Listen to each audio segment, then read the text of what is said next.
আসসালামু আলাইকুম। শুভ সকাল। সকাল, সকাল রান্না করতে চলে আসলাম। তো ভাই বোনেরা কেমন আছেন? নিশ্চয়ই আপনারা ভালো আছেন। ভালো আছেন কিনা জানি না, দেশের যে অবস্থা। তা আমি একটু কথা বলতে চাই হাদিকে নিয়ে। আজকে হাদির জানাজা।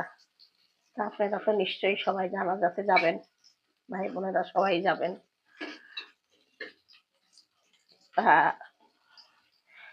আল্লাহর কাছে দোয়া করি। সে তো শহীদ হয়েছেই, এবং আল্লাহর কাছে দোয়া করি সে যেন বেহেশত নসিব করে তাকে। এবং এক হাতি মরে গেছে, তা কি হয়েছে, লক্ষ হাতি যেন জন্ম নেয়। সেই লক্ষ হাতি দেশে যেন জন্ম নেয়, এই দোয়া করি আল্লাহর কাছে। কালকের থেকে আমার মনটা খুবই খারাপ। কালকের থেকে আমি টিভির সামনে সবসময় টিভি দেখতে থাকছি। হাতির লাশ প্লেনে যখন আসে তখন থেকে শুরু করে আমি সকাল থেকে দেখতেই আছি, আমার রান্না বান্নায় মন বসছে না।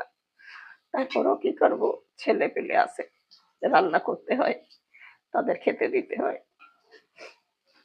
তো যাক, দোয়া করি সে বেহেস্তে যাক। আর আল্লাহর কাছে দোয়া করি লক্ষ হাতি যেন তৈরি হয়।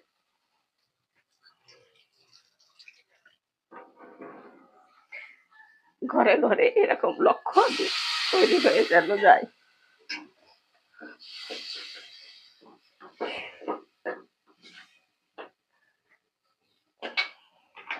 আমি আজকে রান্না করব, ভাই বোনেরা, আমি আজকে রান্না করব শিং মাছ দিয়ে। শিং মাছ শিং মাছ দিয়ে আলু দিয়ে সিম দিয়ে ঝোল করব। আমার সত্যি রান্না করতে ভালো লাগে না, কি করব, নিরুপায় হয়ে রান্না করছি।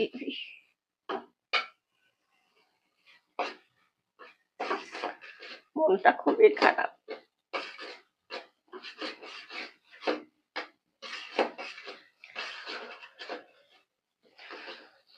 আমি আবেগ ধরে রাখতে পারি না, আমার কান্না আসে।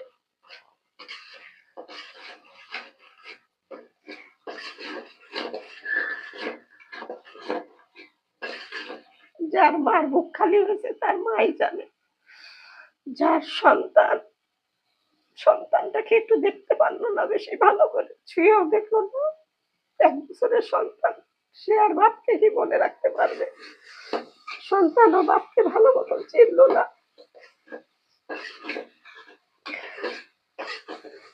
আর বউটাও তো অল্প বয়সের বউ, সে মনে কত বড় একটা ধাক্কা খেলো সে।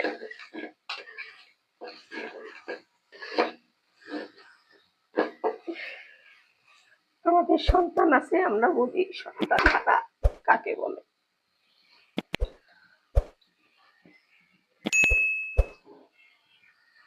খাদি আমার সন্তানের মতন।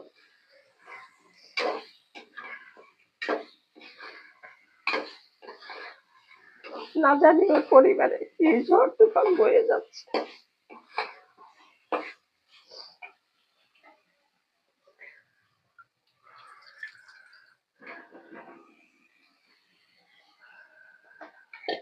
আমি শিং মাছগুলো কষাই নিলাম, একটু কষাই নিয়ে ফ্রাই রাখবো। আমার কথা বলতে ভালো লাগছে না, ভাই বোনেরা। আমি দেখেন শুধু কেমনে রান্না করি, এটাই আপনারা দেখেন। আমি আবেগে ভেঙে পড়ছি, আমি আর কথা বলতে পারছি না বেশি।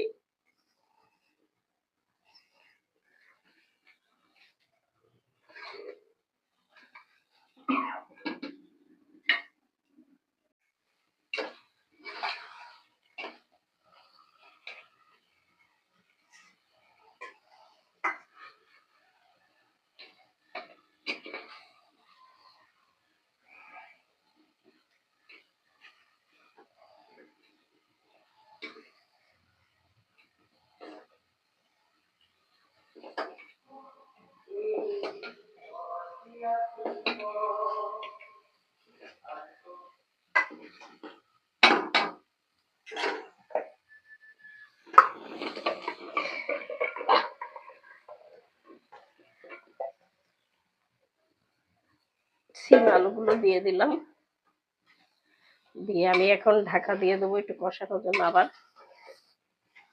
আর আমি মাছটা তুলে নিলাম, মাছটা দেখেন তুলে নিলাম।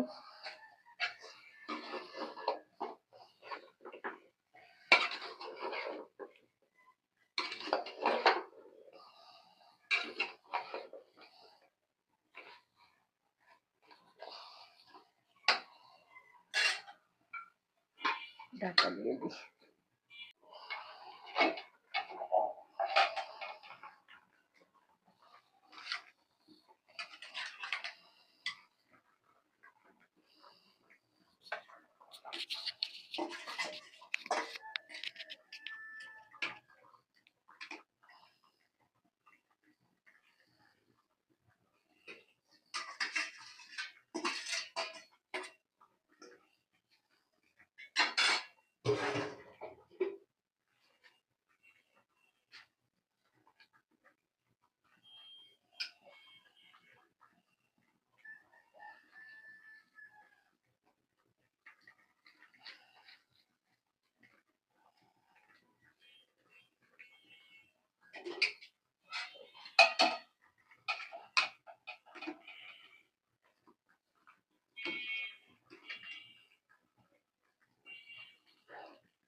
আমার তরকারিটা হয়ে গেছে, আমি নামিয়ে ফেললাম তরকারিটা।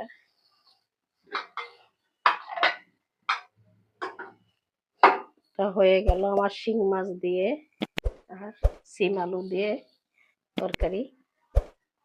শিং মাছগুলো ঢাকা পড়ে গেছে, পরে আমি উঠাবো।